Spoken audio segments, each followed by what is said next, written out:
гадәттә бу күренеш ул бик тә вахши күренеш. Әгәр дә күргәнегез булса, моның видеосы да бар иде бер заман. Һәм ул чыннан да шулай. Гадәттә кешенең күкрәгеннән ике ягыннан кабыргасын кисеп алалар. Аны болай ачмыйлар ике якка таба, кисеп алалар гадәттә. Ачыграк теге җиңелрәк булсын дип инде. Һәм эчтәге бөтен әйберне тотып, бугаздан бөтен эчтә нәрсә бар, үпкәләр, ниләр, аны чыгарып салалар монда алга. Кешенең алдына, кешенең эче бушап кала. Гафу итегез инде теге хайван суйган кеше булса, шундый бер ямсыз күренеш ул. Бу бит кеше белән бара бу күренешләр. Менә шуңа күрә мондай чиракта әйткәнемчә инде диндер булса, бер чик куелган булса, ул дөресрәк булыр иде.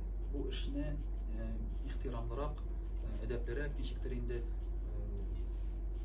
матуррак, дөресрәк эшләсәләр әйбәт булыр иде. Без әйткәнебезчә, генә кешенең эчендәге органнарын чыгаралар да, тышка чыгарып салалар, аннан араларга җиңелрәк була. Карарга, артларын, алларын карарга җиңелрәк була. Ул җиңеллек өчен эшләнә. Шуңа күрә әлбәттә кайбер органнарны кисеп алып, урынына куймаска да мөмкиннәр хәтта. Дөрес урынга гына түгел, урынына куймаска мөмкиннәр. Бу ни өчен эшләнә?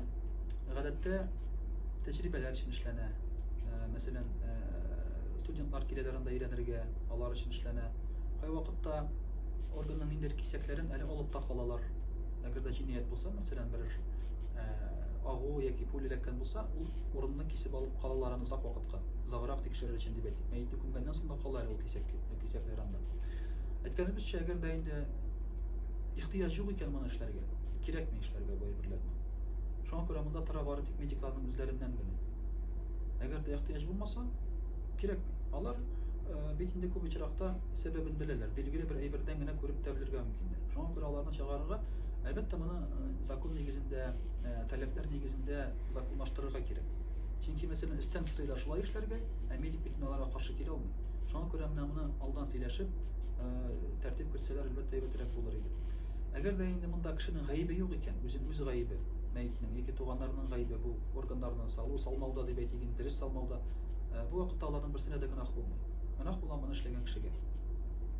Әгәр дә инде ул кешедә мәҗбүр икән моны эшләргә, аңа да гөнаһ булмый. Шундый очраклар бар, менә мәетне башын кискәннән соң аның баш миен алалар. Ул баш миен күп очракта баш эченә салмыйлар. Хәзер инде белмим ничектер, менә мәет юган вакытта мәетнең башын күтәрәсең моргтан соң, аның башы җиңел. Чөнки баш мие алына 1 килограмм баш мие була уртача. Аны эчкә салып куялар диде. Мисалга, кая куясаны дип, эченә салып куеп, шунда тигеп куябыз ди. Чөнки башына кире тыгырга җайсыз аны. Ул аны тырмаячак, баш сөяге киселгән. Менә шуңа күрә, әгәр дә инде бу ихтыяҗ юк икән мондай әйберләрдә, әлбәттә аны эшләмәү хәерлерәк, дөресен әйткәндә. Әгәр дә әйтәм бит, ихтыяҗлы икән, ул вакытта гөнаһ